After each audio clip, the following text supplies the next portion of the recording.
আসসালামু আলাইকুম প্রিয় দর্শক বাচ্চারা প্রতিদিন একই রকম খাবার খেতে চায় না, তাই প্রয়োজন বাচ্চাদের খাবারে ভিন্নতা আনা। খাবারে ভিন্নতা আনলে বাচ্চা যেমন মজা করে খায়, তেমনি ভিন্ন ভিন্ন খাবার থেকে বাচ্চারা ভিন্ন ভিন্ন পুষ্টি পায়।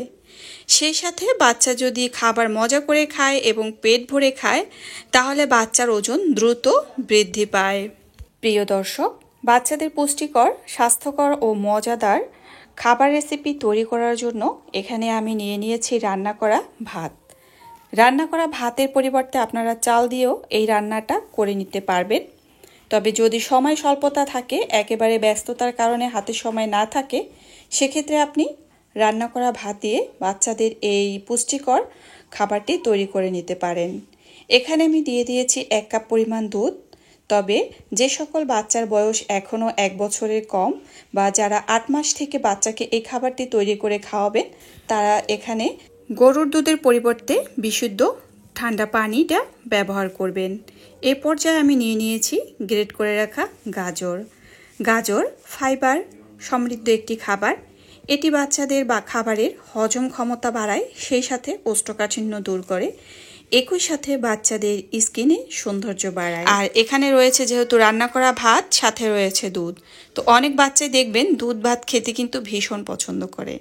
তো যাই হোক, এরপরে কিন্তু আমি এভাবে ভাতটা রান্না করে নিয়েছি। তবে মিষ্টি স্বাদের জন্য এখানে আমি ব্যবহার করব পিউরি করে রাখা খেজুর।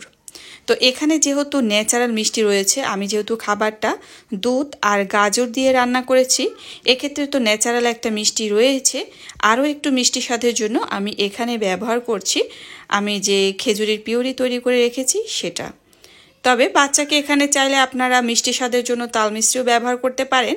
তবে তাল মিশ্রির চাইতে আমার মনে হয় এখানে যদি আপনারা খেজুরের পিউরিটা দেন, এটা বাচ্চার জন্য আরও খুবই পুষ্টিকর হবে এবং যেটা বাচ্চার ওজন বৃদ্ধি করতে কিন্তু খুবই গুরুত্বপূর্ণ ভূমিকা পালন করবে।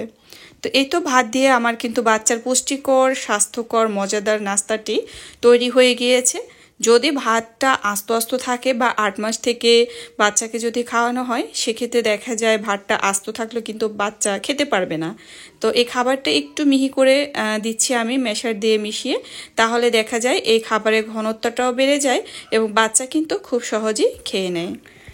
এই তো আমার রান্নাটা হয়ে গিয়েছে। তবে এখানে কিন্তু আমি কোনো রকমের লবণ ব্যবহার করিনি। আমি কিন্তু আমার বাচ্চার মিষ্টি খাবারে লবণটা ব্যবহার করি না। তো সে লবণ ছাড়া এমনিতেই খেয়ে নেয়। মূলত আপনি আপনার বাচ্চাকে যেভাবে ছোটবেলা থেকে খাইয়ে অভ্যস্ত করবেন, আপনার বাচ্চা কিন্তু সেভাবেই শিখবে। কারণ জন্মের পর তো আর সে লবণের স্বাদ কেমন সেটা বুঝতে পারে না।